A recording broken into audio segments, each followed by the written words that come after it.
Mheshimiwa Ridhiwani Kikwete, Ofisi ya Waziri Mkuu, Kazi, Vijana, Ajira na Wenye Ulemavu, atafuatiwa na Mheshimiwa Waziri wa Ulinzi na Jeshi la Kujenga Taifa. Mheshimiwa Waziri wa Madini ajiandae. Mheshimiwa Spika na waheshimiwa sana wabunge wa Jamhuri ya Muungano wa Tanzania, awali ya yote Mheshimiwa Spika, naomba uniruhusu nimshukuru Mwenyezi Mungu mwingi wa rehema, mwingi wa neema, aliyenijalia mimi kuwa na afya njema pamoja na sisi sote humu ndani. Lakini kwa kipekee kabisa Mheshimiwa Spika, kabla sijaanza kuchangia, naomba nitumie nafasi hii kumshukuru sana Mheshimiwa Rais Dr. Samia Suluhu Hassan kwa kuniamini mimi kuwa waziri katika wizara hii, lakini pili kunipa nafasi nikishirikiana na nikiongozwa na Waziri Mkuu kuweza kutimiza majukumu ambayo ametupangia. Mheshimiwa Spika, nataka pia kabla sijakwenda mbali nimpongeze sana Mheshimiwa Rais kwa ziara yake nzuri aliyoifanya juzi katika mikoa ya Kanda ya Ziwa. Kwa kweli imeleta faraja kubwa sana, lakini nampongeza zaidi kwa kulimaliza daraja la hayati Dr. John Joseph Pombe Magufuli, ambalo kwa kweli ni alama ya kipekee katika mikoa ya Mwanza, Geita na maeneo yote ya Kanda ya Ziwa. Mheshimiwa Spika, niruhusu pia nikushukuru wewe na kukupongeza kwa kazi nzuri kama ambavyo wenzangu wameeleza, lakini kwa pekee kabisa kwa jinsi ambavyo umetuongoza na umekuwa msaada mkubwa sana kwa wizara na serikali yetu kwa jumla. Mheshimiwa Spika, nakushukuru sana wewe. Lakini pamoja na hilo, kabla sijaingia kwenye kueleza na yale ambayo nimepanga kufafanua katika bunge lako, nitumie nafasi ya kipekee kabisa kuwashukuru sana wananchi wa Chalinze. Mheshimiwa Spika, wananchi wa Chalinze walinipa heshima ya kuja kwenye jengo hili katika kipindi cha miaka mitano ambayo inakwenda kuisha wiki hii. Kwa kweli katika kipindi chote cha miaka mitano najua yako mazuri tumeyafanya, yako mapungufu yaliyoonekana, lakini nataka niwahakikishie kwamba mapungufu ni kwa sababu sisi ni binadamu, lakini mazuri yote tunafanya kwa heshima kubwa ambayo wao wametupa. Lakini pia nataka niwaambie tu kwamba Jumamosi nitakwenda kwenye ofisi za Chama cha Mapinduzi kuomba tena ile karatasi ili sasa waweze kunipa miaka mingine mitano ya kuweza kufanya kazi pamoja nao. Mheshimiwa Spika, baada ya maelezo hayo machache, naomba sasa nijibu baadhi ya hoja ambazo zimeelezwa na wabunge wako, na baada ya kujibu hoja hizo pia nitaomba unipe nafasi Mheshimiwa Spika kwa uchache wa dakika za kuzobakia ndieleze yale ambayo tumeyafanya ndani ya wizara yako katika kipindi cha miaka mitano inayokwenda kuisha wiki hii mwishoni. Mheshimiwa Spika, Profesa Ndakidemi alichangia mchango wake akishauri serikali kulipa mafao ya uzeeni kwa wazee ambao hawana mafao kama inafanywa kwa upande wa Zanzibar. Mheshimiwa Spika, serikali imesikia wazo lake na kwamba hilo wazo ni malipo yake tunaangalia kutokana na uwezo wa uhimilivu wa mifuko yetu. Kwa hiyo kama fursa itapatikana, nataka nikuhakikishie Mheshimiwa Spika na Mheshimiwa mbunge kwamba hilo nalo tutaliangalia. Lakini kwa sasa hivi nataka nieleze tu ni dhamira ya dhati ya serikali kuhakikisha kuwa wazee wote nchini wanalipwa pension. Lakini pamoja na yeye pia ndugu Mheshimiwa Vedastus Matayo Manyinyi ameeleza hitajio la serikali kuunda mkakati mahususi kwa ajili ya kutatua changamoto ya ajira kwa vijana. Mheshimiwa Spika, serikali imefanya mambo mengi sana, mikakati mingi sana katika kutatua changamoto ya ajira kwa vijana.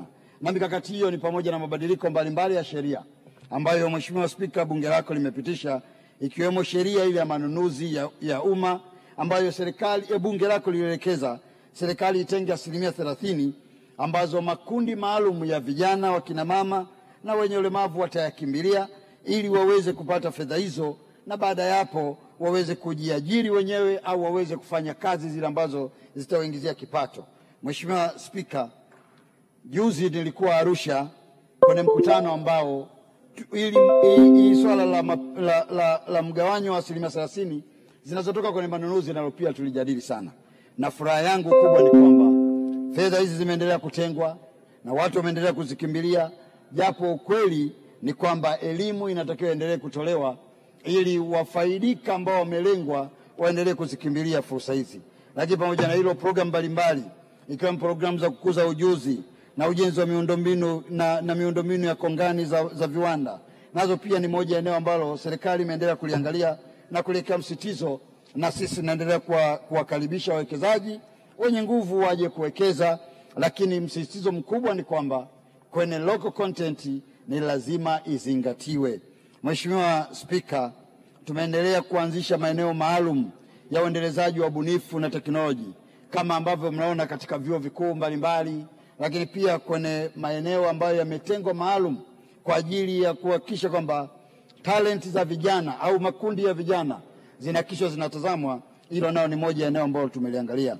Lakini pia ndugu Priscus Jacob Tarimo, yeye alizungumzia juu ya kima cha chini cha pension kwa watumishi wastaafu wa zamani. Mheshimiwa Spika, kama nilivyoeleza, kupanda kwa pensheni hutegemea hali ya uhimilivu wa mifuko. Serikali hufanya tathmini kila baada ya miaka mitatu, na pale inapoona kwamba sasa mfuko huko unaweza kuwa himilivu, basi inafanya hivyo. Na katika kufanya hilo, Mheshimiwa Spika, serikali kupitia mfuko wa hifadhi ya jamii imepandisha kima cha chini cha pensheni kutoka shilingi 100,000 kama ilivyokuwa katika miaka 4 iliyopita, na sasa pensheni iko katika shilingi 150,000. Mheshimiwa Spika, tumefanya hivi kwa mifuko yote miwili ikiwemo mfuko wa PSSF na NSSF, na mambo yanakwenda vizuri sana. Mheshimiwa Spika, Mheshimiwa Jacqueline Msongozi alitoa ushauri kwa serikali iweke bunifu mbalimbali kuhakikisha kwa wasomi wanaohitimu kutoka vyuo vikuu wanaweza kujiajiri ikiwemo kuwapa mitaji.